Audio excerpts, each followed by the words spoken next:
everyone, it's Mel here and welcome back to Mel's Blind Life, the YouTube channel all about blindness. In today's video, I would like to tell you the story of how I got my first guide dog, Darcy. Hey, are you going to pay any attention to the video or not?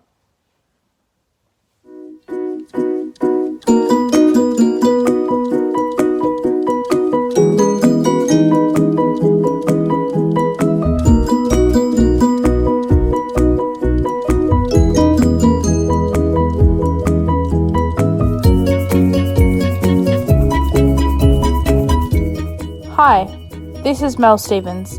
Welcome back to Mel's Blind Life, the YouTube channel all about blindness. So for those of you who have just joined my channel in the recent couple of days, I am totally blind. I live in rural Australia and I have been a guide dog handler for nearly 7 years. I have only had one guide dog in that time, and that guide dog was Darcy, who unfortunately retired on the 5th of February this year, so just over 7.5 months ago. And I am currently waiting to get a new guide dog, which will be my second guide dog. So I'd like to tell you all the story about when I got Darcy and how that happened and things like that. I'll try not to make this too long, but bear with me. So when I was 17, I was involved in a program by my guide dog school, Guide Dogs Victoria, which is linked in the description. And that program was called Test Drive a Guide Dog.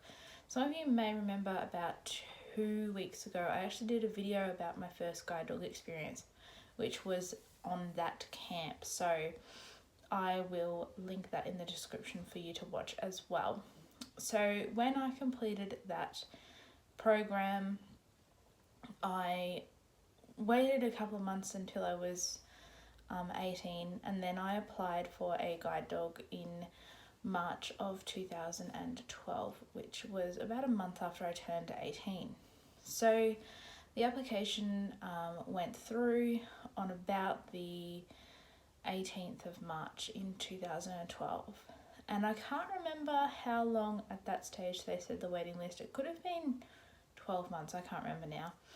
And I was still at school at that point, so you know, we had kind of said that if I got matched with a dog while I was still at school, I would probably have to do my training at home or hope that the training coincided with school holidays so that I could do some of the time at the Guide Dog Training Centre in Kew, which is a suburb of Melbourne, or that I could do some of it at home. So we weren't really sure what we would do for the training, whether it would be at home or at Guide Dogs if I got matched in sort of school time.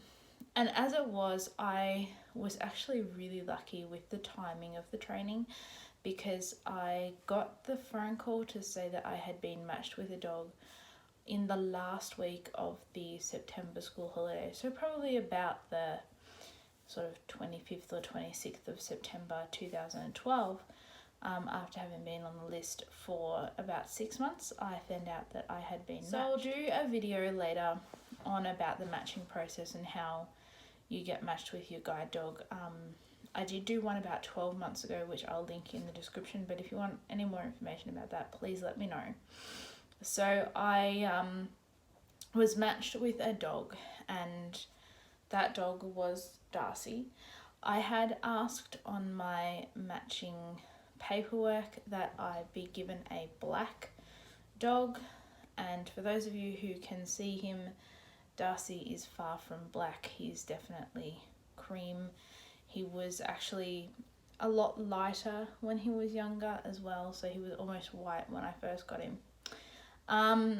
So they said, we've got a dog for you that could be a match, but it's a yellow male, not a black male. So I said, well, you know, I can't just turn down a potential match because it's the wrong colour.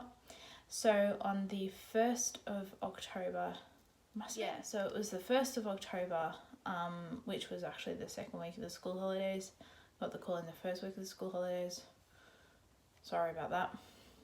Anyway, on the 1st of October, my instructor from Guide Dogs Victoria came up and saw me at home and brought the dog with him. So first of all, on the matching visit, we got the dog out of the car and we brought the dog into the house, and we had a cup of tea, and I just sort of sat in the living room with the dog and like patted him and got to feel what he looked like and things like that.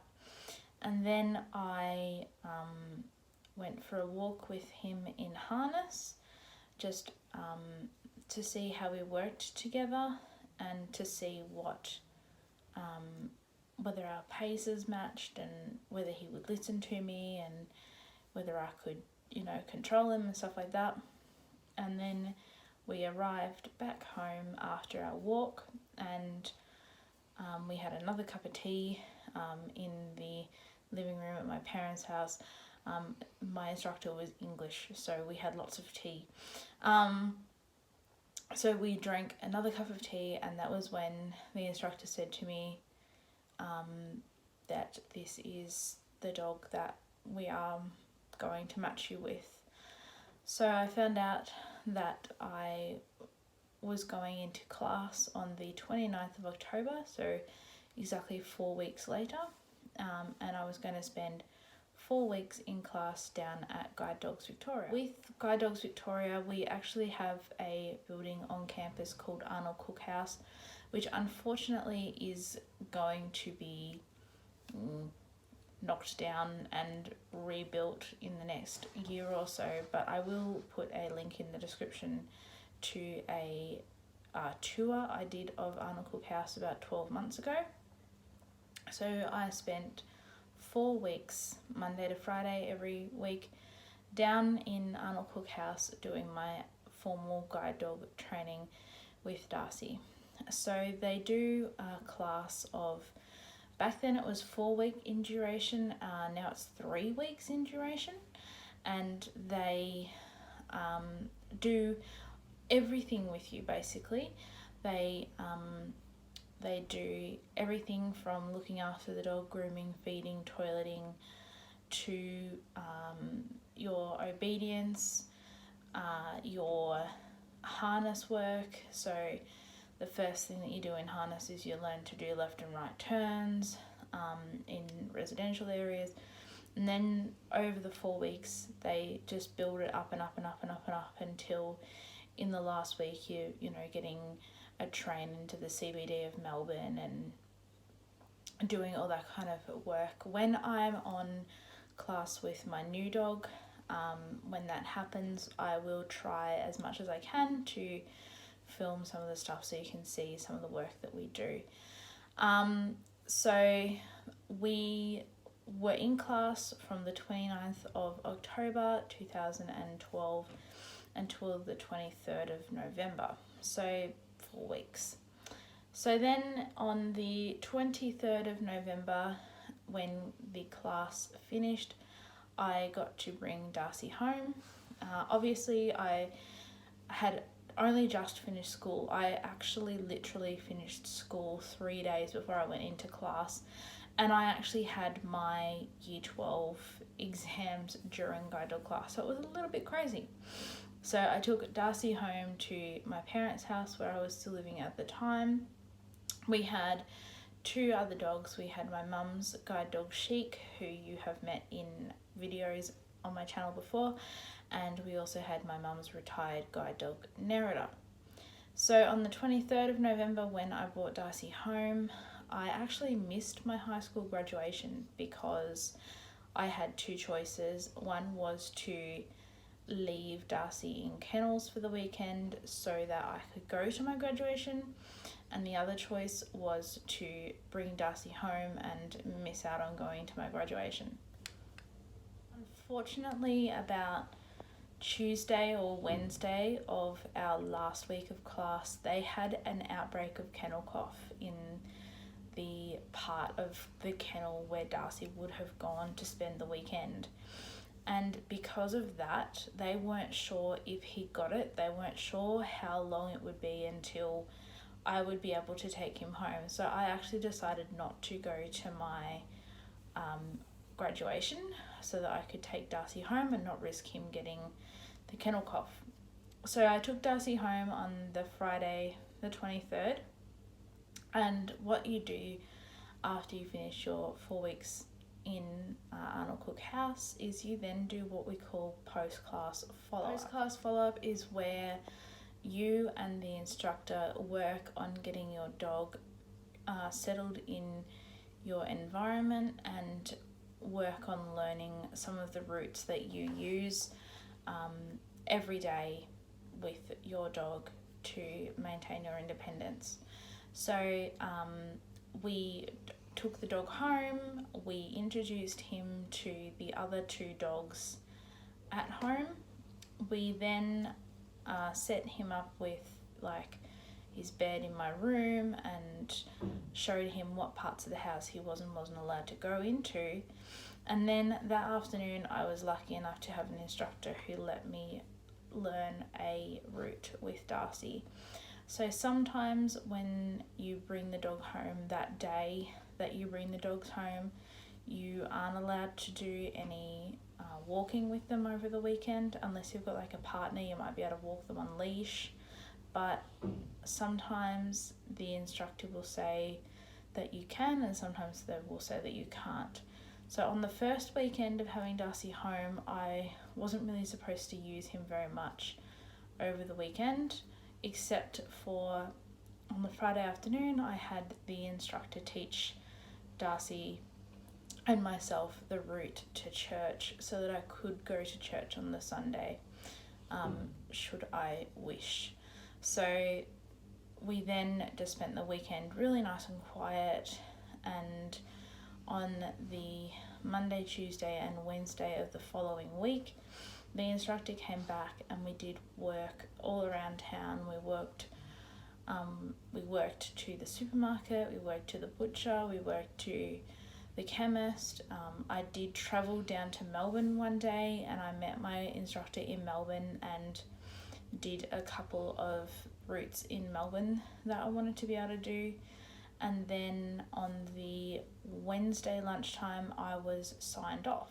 So what happened when I was signed off was I went through all of the paperwork with the instructor and we basically signed it and said that this was the dog, and we had completed the training successfully, and we got our guide dog medallion, which is a little round medallion that goes onto the dog's collar, that has the Guide Dogs Victoria logo, the sort of serial number, if you like, of the dog and that kind of thing engraved on it, which the dog then wears on its working collar all the way through its working life.